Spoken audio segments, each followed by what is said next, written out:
Hello everyone, welcome to my channel. Welcome to today's video. Today's video is going to be 9 spring palettes that I want to talk about, all for different reasons. Some of these are my favorite spring palettes that I'm looking forward to using. Some of these are some pastel leaning palettes. Some of these are palettes that maybe I haven't used and I want to use. I'm going to talk about all of that with you. It is springtime. Kind of. It's supposed to be springtime. We're looking forward to warmer weather ahead, and I just want to talk about some spring palettes. So if that sounds good to you, make sure you give this video a thumbs up. Subscribe if you haven't yet. I would love it if you stuck around, but with all that, let's just get into it.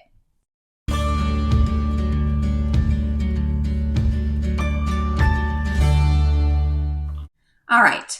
Not all of these palettes, I think, are available for purchase. Honestly, I just wanted to go through my collection, pull out some palettes for spring that I wanted to focus on while it was kind of seasonally appropriate. So that's what I did, and I want to go over my findings with you. Like I said, I have 9 palettes, which kind of bothers me a little bit. I really wanted like around 10, but it makes sense for how I grouped these. So I grouped these into 3 categories, 3 palettes. That's why we have 9, and I'm gonna stick with that.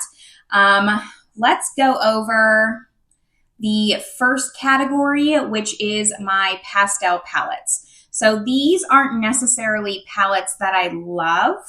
In fact, there's one specifically that I am on the fence. It's on my chopping block, but they are my pastel color stories, and I want to give more love to them. So let's talk about the one I alluded to. You can probably guess it if you know my collection. It is the Odensai Spring Dragon palette. This was the last collection that I purchased from Odensai, and I just didn't love the quality. I'm not alone in thinking that the quality of Odensai started to go down, and I haven't taken the risk to purchase from them again until I can hear like a consensus or a lot of people thinking that maybe the quality is getting better again. I'm really interested in the Morgan Turner palette, just as a side note. But this palette is really pretty. I actually like it for a pastel look. It's not, pastels are hard for me.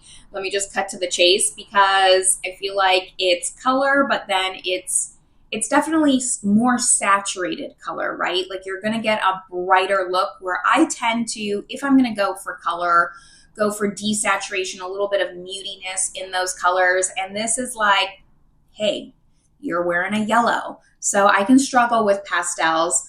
Other than the formula just not being the greatest, the shimmers not being that impactful, I love that this palette has a brown in it. I feel like that just completely changes the dynamic of this palette. If I was to curate a pastel palette, every single one would kind of have just a deepening up shade or something where you could kind of transform the pastels and not make it just super duper duper pastel leaning. So this is the first one that I'm going to talk about. Only talking about it because it fits the criteria of pastel, but I definitely wouldn't recommend this palette or anything like that. Like I said, it's on my chopping block. Now, the other 2 pastel palettes I actually really love. So the next one that I have is the Clarity Cosmetics So Mermaizing palette. This was the first palette that I tried from Clarity, and I was really impressed. I think that this palette is actually what got Clarity a little bit more well-known. This palette went pretty viral. It's how I heard of the brand. Here's what it looks like. You have a coordinating pastel with a coordinating shimmer. I love that. That makes it super easy, and you don't have to think too much about the looks you're doing. Obviously, you don't have to stick to those little duos. You can go outside the box if you want. But I find with pastels, sometimes simpler is best, and they're great quality. The shimmers in here they're just really, really pretty. I love the pink, and honestly, the orange might be my favorite. This one here, am I doing it right? Yes. This one here is just the sparkliest, prettiest one. Here's that pink. I really enjoyed this palette. It brought me to purchase other Clarity palettes after that. And I really appreciate the fact that Clarity is making their palettes smaller, because when this palette first released, they were huge, like those really big Gimme Glow style pans, and it just was so much product, especially for I would say like not a neutral palette, right? Like a neutral color, maybe you're going to get through a lid setting shade, but it's going to be tough to get through a minty pastel green unless you're really, really working on that shade when the pan is bigger. So I'm glad they're going with these more mini palettes here.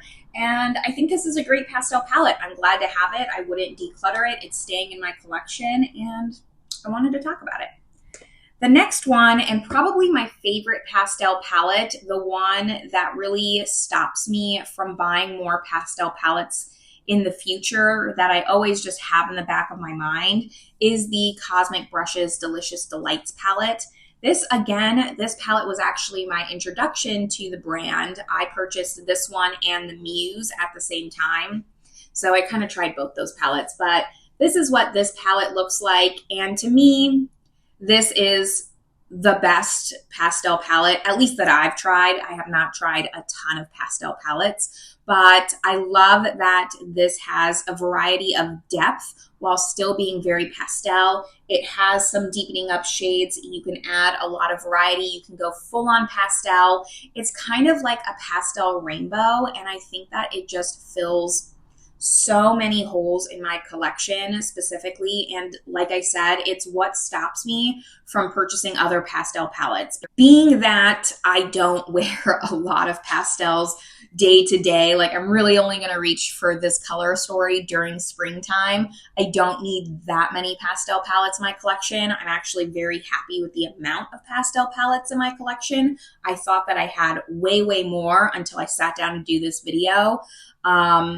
This just solves it all for me. I was very tempted by the Glaminatrix Pretty in Pastels. That one really almost got me, but this is the palette that stopped me and told me, no, you don't really need that palette just because you love Glaminatrix formula. You can pass on it because you have this one. And I think it's a really great one if you're looking for a one and done pastel palette that's not full on pastel. So that is the third one in my pastel category. The next category that I have are my 3 favorite spring palettes. So these are ones that just remind me of spring and that I'm looking forward to the most reaching for this upcoming season when it finally starts to warm up. I mean, I am filming this on March 20th. This should be going up in a couple of days. We just got a warning today for a hurricane. I don't know how that happens. I'm hoping you can't hear the wind through the microphone because it is violent outside, like a code orange or something. I don't think it's like super serious, but I have never in my entire time of living here seen a hurricane warning, ever.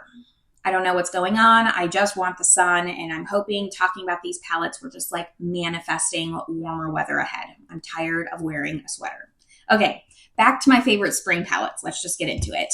First one being the What's Up Beauty Geodes palette. I think this is so fun, so spring. It has neutrals, it has colors. It's a very approachable, colorful palette in my opinion. I love What's Up Beauty's formula. I think it's superb. The glitters, like the shimmers, not the glitters, there's no glitters in here, but the shimmers can kind of be more of like a traditional shimmer. This was What's Up Beauty's first palette. I think that they've improved their shimmer formula and made them a little bit more special, more unique in their upcoming palettes. This is actually maybe my least favorite of the What's Up Beauty palettes, but it is the one that I want to reach for spring. I think that it just has a really nice variety. This crystal shade, probably my favorite. I can't resist like a sheer iridescent pinky purple shift all over the lid. Love it. Stunning. And I think this is a really nice palette. I would recommend it to everyone if you're interested in kind of this color story. I love the theming behind it. I do think it's really pretty theming, but yeah, it is just like my least favorite What's Up Beauty palette, but still excellent, excellent palette. Now the second palette, I don't know what grip this palette has on me because I have had like a really big love-hate relationship with ColourPop recently. In the past couple of years, I've decluttered a lot of my palettes. Like, I mean, I probably had 40 palettes from them. I was just buying from ColourPop because they tend to be a more affordable brand. And then I just realized their palettes. Not all of them are that great. Not all the color stories I loved. I was just buying them because they were affordable. And then I started, I took a break from ColourPop, started buying from them again. Wasn't liking those palettes either. So that's where like the hate part of the relationship comes in. Then I purchased this palette and my opinion of ColourPop completely changed. And we've been on good terms since. That's the backstory to the ColourPop Sailor Moon palette. This is the For Love and Justice palette. I love this palette so much. It's probably my favorite ColourPop palette. I don't know why. I just think this color story is so pretty. It is a little bit desaturated. You have some good varieties in here. It's giving spring without giving like bam spring. I think it's a little bit subtle, a little bit demure. Are we still going with that word? And every time I reach into this palette, I just have a really good time with it. I know nothing about the IP at all. I'm talking purely just from like color story and formula standpoint. Every time I reach into this, I have so much fun and I love all the looks that I did. So that's why it's in my top 3 for favorite spring palettes. And then the third palette for this category, I had to talk about an Unearthly Cosmetics palette. This is the Spring Magic palette. I picked this up last year, I think, when it launched. And here's what it looks like. I do wish that it only had 12 shades, kind of like the original or the older version of Unearthly's palettes. But the 18 shades is fine. It's just really limit on how big I would like a palette. I think this is so pretty. It instantly reminds me of spring. The packaging, let's just talk about the packaging because I think it is stunning. I love it. It's like delicate but deadly. I really enjoy this palette, not only for just the packaging, but the color story is very springtime. You, again, have some more wearable, approachable springtime tones with like these neutrals here. You have some corals, you have some pinks. I'm not a blue tone lover, so is this my perfect palette? No, it's not. It's really just these 2 mattes here that I don't love. This shade's fine. This one's fine. This green shimmer is fine. This like has a purpose, even though it's like a blue teal. It's mostly these 2 mattes I'm not going to get a lot of use out of, but every single other shade in here is beautiful. Unearthly shimmer formula to me is one of the best. I love how easy they are. I love how impactful they are. I love that you don't need a glitter glue to get the impact. You can make them opaque. You can make them sheer. There's just so many different ways you can do it, and it's easy. That's what I like. I just don't like it when some palettes have that really flaky textured shimmer. While aesthetically that looks nice, it's not very convenient. And Unearthly's formula, like their shimmers just astound me. I love them so much. They're so beautiful. My favorite, while probably boring, is this Sunshine shade. It is like this pink to gold duochrome. Not super unique, but on the eyes, it just looks so pretty. And I think it stands out from other formulas. So this is my third favorite springtime palette that I am excited to reach for in the upcoming months. Now we get into my third category. And my third category are palettes that I haven't used yet, but I'm looking forward to, and they remind me of spring. So I can't necessarily give like a review of these palettes and tell you what I think of the formula. I've had some experience with some of them as far as other palettes, same brand. Let's just start. I keep like feeling like I need to give disclaimers and explain everything. You get it, right? The first one is the Lethal Cosmetics Mellow Grove palette. I instantly wanted this when it released. I didn't purchase it until January. I think they did some kind of sale, and that's when I picked it up. It looks like this, and I think it's very springtime. This palette to me is springtime with depth, and I like it a lot. I think this is so pretty. I have tried Lethal's formula, so I know that I really love Lethal's formulas. I have quite a few palettes from them, 3 or 4, and each one of them I really love. I love their matte formula specifically. Not everyone does, but I find it to be very user-friendly. Personally, I like ease. I like convenience. I don't want to be messing around and blending for days and days. I find that gives that to me with these shadows. And it, again, you're going to probably notice a theme in what I like here, but I like greens, I like pinks, I like neutrals, and this gives it to me. I'm really excited to prioritize this one for springtime. Definitely, it's just about time for me to pull this one out and see if it's the same great lethal formula that I know and love. Then the second palette that I have is actually the palette that I'm wearing on my eyes today. So it was unused prior to this video, but I decided I should put one of these palettes on my eyes, and I wanted it to be a new palette or a palette that I haven't tried. It is the Nomad, and I think they call this like the Tokyo, I forgot what they call this. And this part's in Japanese, so I have no idea. It's the Tokyo palette from Nomad. Very pastel. This is one of their older palettes. It's now discontinued. I purchased it when they announced that they were going to discontinue this palette. I thought it was really cute and pretty, so I decided to get it. Was it like a necessary purchase? No, definitely not. I don't think that this palette's going to change my life or my collection, but I think it's really pretty, and I really want to use it this springtime. I used it today. I used this gray, and then I try to use kind of like these minty greens. I used this purple for a pop of purple in the inner corner. I actually think this look turned out really pretty. This is the shimmer that I used. It was a little bit more sheer, a little bit less punchy than I was anticipating. I did not use a glitter glue though, so maybe with a glitter glue that would change things. I'll try that maybe with some of the other shimmers.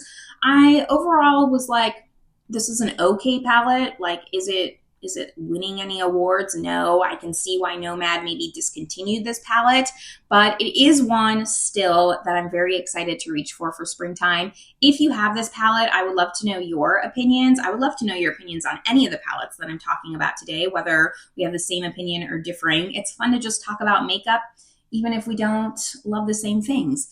But yeah, I'm happy to use this one. It actually is my fourth and final pastel palette. I've talked about all my pastel palettes in my collection, which, like I said previously, I was actually surprised at how many pastel palettes I had in my collection. I thought I had way more than 4, and I'm pretty proud that I only have 4 because I thought maybe I had way more, and I feel like 4 is a manageable number.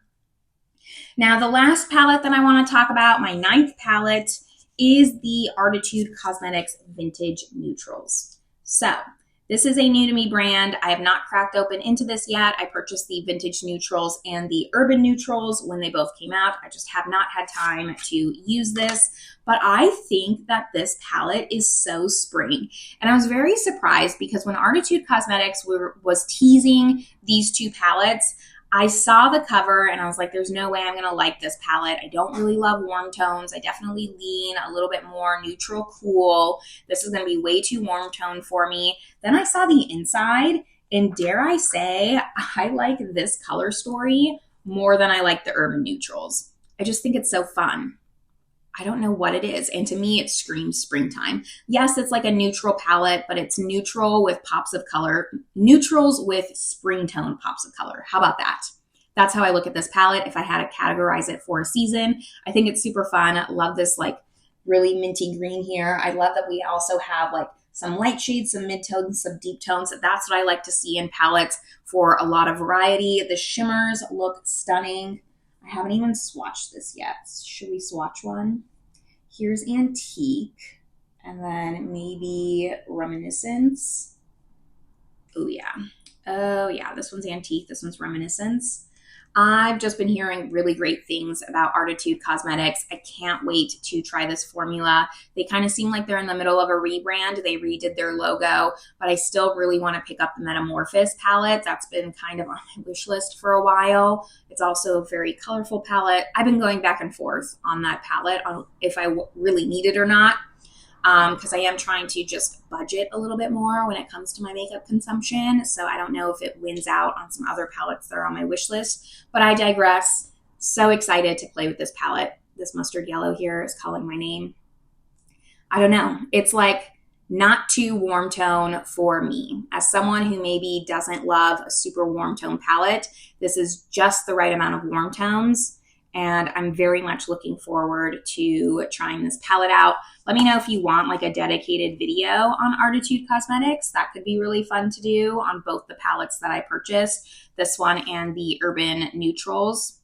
I would consider doing that if you were interested in seeing my thoughts and opinions on the formula, etc., all that good stuff.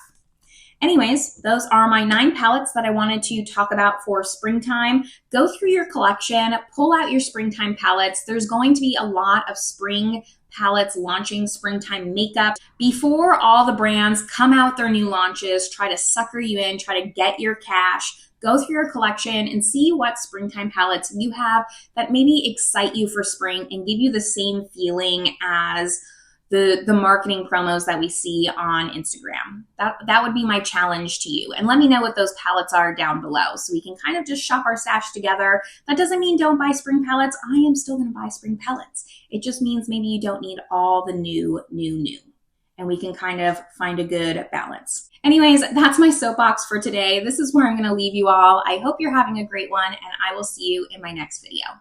Bye everyone.